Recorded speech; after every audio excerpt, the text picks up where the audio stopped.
que a gente abordou também a parte de concentração. E eu tenho uma tese de investimento, né? Eu gosto de investir em empresas que despertem hábitos nas pessoas. Por isso que a empresa de cigarro é tão rentável. Porque não é só um hábito, é um vício. O cara começa a fumar com 18 e fuma até os 80, se ele chegar lá, né? Muitos param antes de maneira compulsória. E é por isso que as propagandas são focadas nos jovens, porque Pra pegar o cara. pegar desde o início, Exatamente. Aquilo ali é sacanagem. E rede social é a mesma coisa, porque você citou o caso do teu paciente.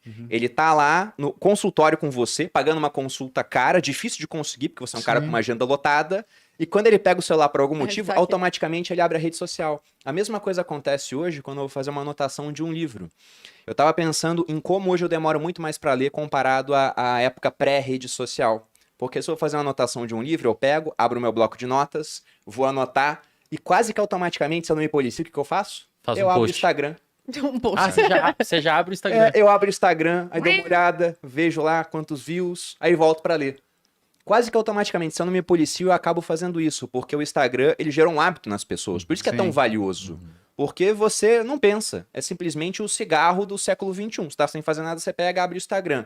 Se você tem uma dúvida, você vai e pesquisa no Google. Você não pensa. Por isso que a empresa vale tanto. Ela criou um hábito.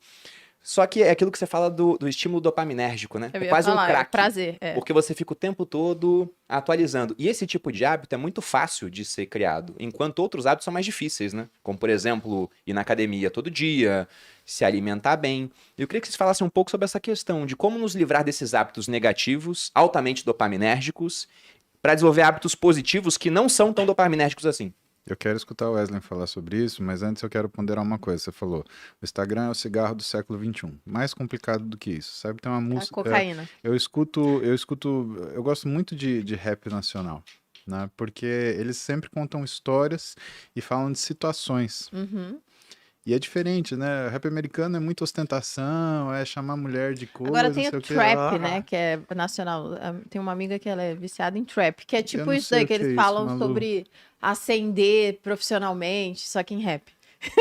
Eu não conheço. E são caras, assim, escolhidos, né? Então, Maurício DTS, o próprio Racionais MC, né? Essa galera que faz o old school, né, eles contam histórias pra você, sabotagem. E o Emicida, ele tem uma frase que ele fala, o holofote é o novo ópio. Então, além de ser o cigarro do século XXI, a fama é o ópio do século XXI.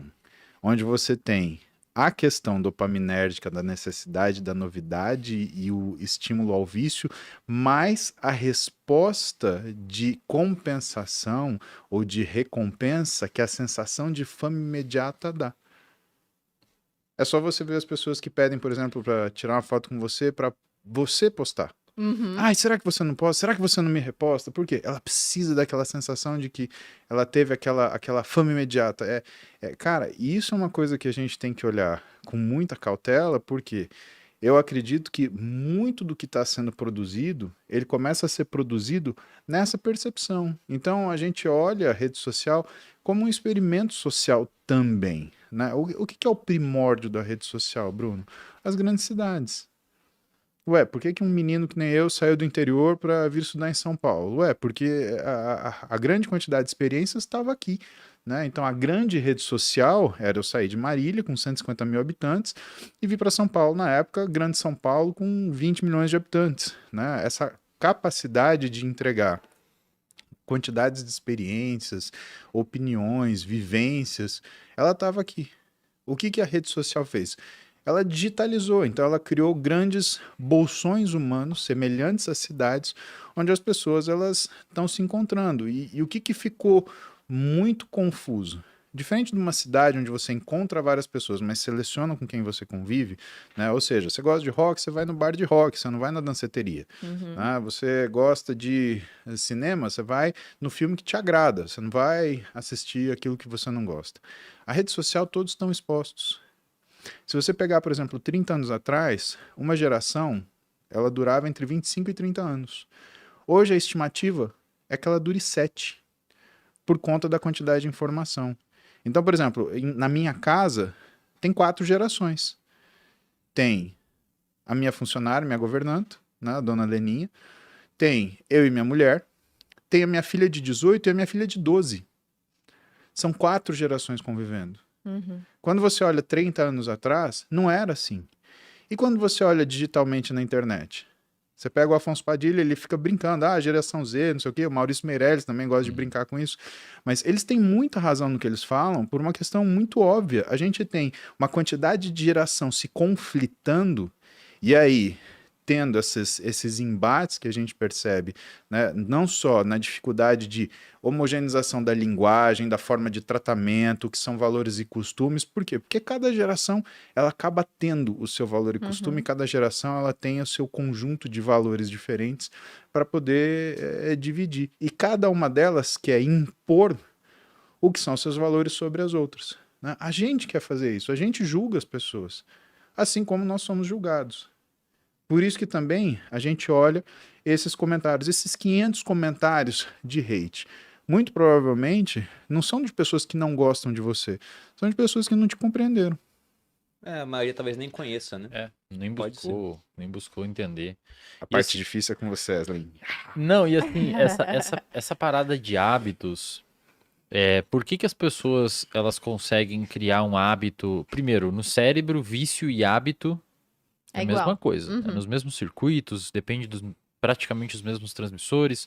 Um vício é um hábito desadaptativo que a gente dá o nome de vício. Mas neurocientificamente é a mesma coisa. A questão é, por que algumas pessoas conseguem formar de uma forma mais fácil? E aí, só para continuar esse raciocínio antes de responder,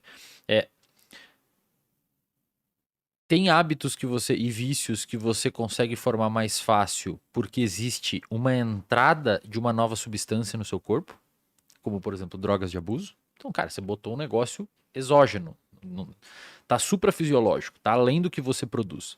Obviamente, é muito mais fácil você criar um vício. Por isso que drogas de abuso viciam mais fácil. Mas tem comportamentos que também podem viciar. Por exemplo, jogos de azar, redes sociais, pornografia e outros tipos de comportamentos que também viciam. A questão é, vamos tirar as drogas aqui, porque ela tem um apelativo de ser exógeno, então já é autoexplicativo por que vicia mais. Mas e nos comportamentos? Na classe de vícios comportamentais?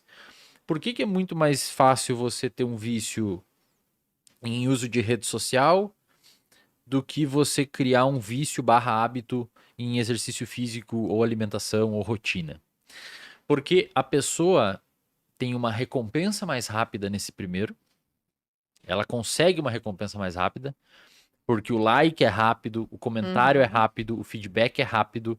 Ela tem muitas vezes uma percepção de estar inserida num grupo, o que é muito recompensador para o nosso cérebro. E porque ela vê mais benefícios naquilo. Então, como ela está ali, está entrando num grupo, muitas vezes consegue monetizar em cima, consegue ganhar dinheiro em cima daquilo, consegue divulgar ela ou a marca dela, ou consegue ter um reforço social de namoro, pegação, etc. Dentro da rede social é muito mais fácil. No outro lado, você tem comportamentos que eles demoram um pouco mais para você conseguir verificar a recompensa óbvia daquele comportamento, como, por exemplo, o cara que começa a treinar e quer virar o Paulo Musi em 1 ano. Você não vai virar o Paulo Musi. Ele quer virar em 3 meses. Se fosse 1 ano, era bom. Pro verão. Ele quer em 1 ano, mas em 3 ele reclama que estagnou. Tô no platô. Pô, cara, em 3 meses você nem conseguiu treinar direito, bicho. Em 3 meses você tá começando a conseguir fazer as coisas, entendeu? E então, na medida em que a pessoa... Tem um artigo até que uma pesquisadora tentou quantificar quanto tempo a gente... É extremamente difícil de fazer essa pesquisa.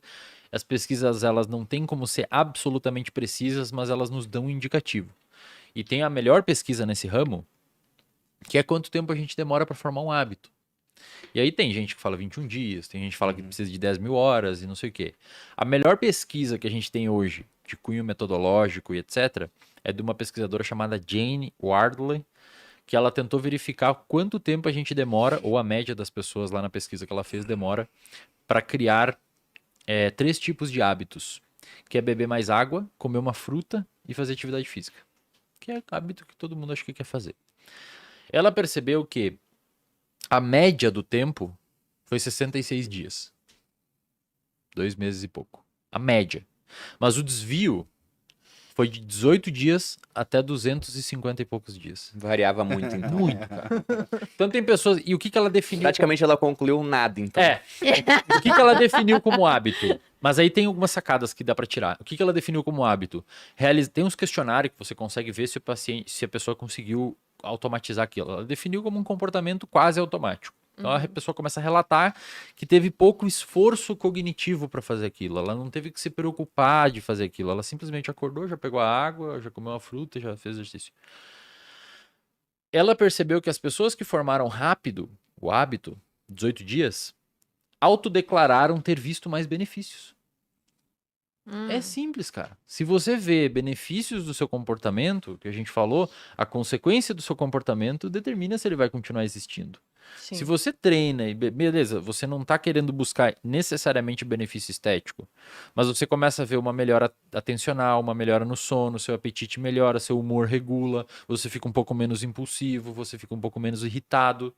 Posso te dar um Isso exemplo é prático benefício. do que você fala do rápido? Existem algumas pessoas que a gente atende que têm compromissos profissionais com o físico. Tá? Eu, por exemplo, hoje em dia, eu tenho que ficar Tudo bem. magra. Tudo bem.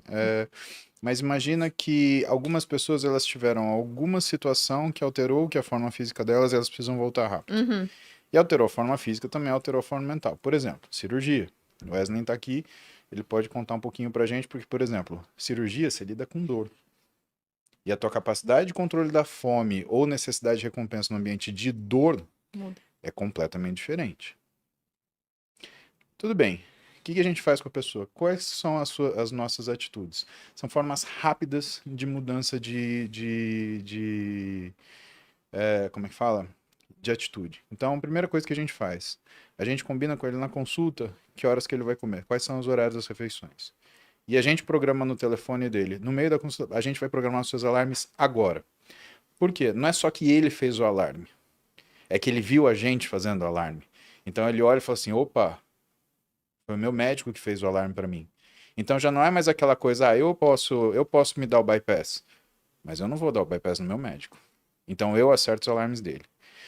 A gente cria situações de logística, ou seja, marmita pronta. Uhum. Porque se ele tiver que cozinhar, Não rola. ferrou. Não existe. Ah, mas eu bebo. Tá bom, você vai na sua geladeira e você vai tirar tudo que tem de bebida da porta da geladeira, você vai colocar garrafa d'água. E você, quando você abrir a porta da sua geladeira, você vai começar da porta para o centro. E aí o que essa pessoa faz? Primeiro, ela já não tem mais a bebida lá, não tem a cervejinha, não tem o negócio, mas ela tem água. E ela vai olhar e falar o quê? Opa, a água tá fácil. E ela começa a beber água. Então são coisas pequenas, mas que aceleram essa capacidade da criação do hábito. Por quê? Porque elas estão prontas, imediatas. E aí o que é a orientação? Final de semana. Final de semana você vai cozinhar, o teu exercício é cozinhar. Por que cozinhar? Porque cozinhar é o exercício da saciedade. A saciedade, ela não vem daqui, ela não vem daqui, ela não vem daqui. A saciedade, ela vem daqui. Você vai sentindo o aroma da comida, e não é à toa que o churrasqueiro é o que menos come no churrasco. O tempo todo sentindo o cheiro. Por quê? Ele está o tempo inteiro saciado. Olha a sua mãe, que a sua mãe termina de fazer o almoço, ela senta para almoçar, ela come um pouquinho, ou então ela fala assim, ai filho, eu não vou comer agora porque eu não tô com fome. Sua avó fala assim. Por quê? Porque no preparo do alimento você vai tendo essa percepção de aroma e isso vai fazendo com que você tenha uma sinalização de saciedade aqui. Então, no final de semana, a gente ensina a pessoa a ser saciada. E durante a semana, a gente entrega aquilo pronto para não ter o erro logístico de mas eu não tinha o que comer. E aí, na escolha, até você ter um condicionamento razoável, a gente consiga fazer isso. E por que a gente faz isso? Não era mais fácil simplesmente entregar uma rotina para a pessoa de dieta, de treino e se vira, né? Ou método japonês, se vira. Né? Então, para o profissional mas para a pessoa não.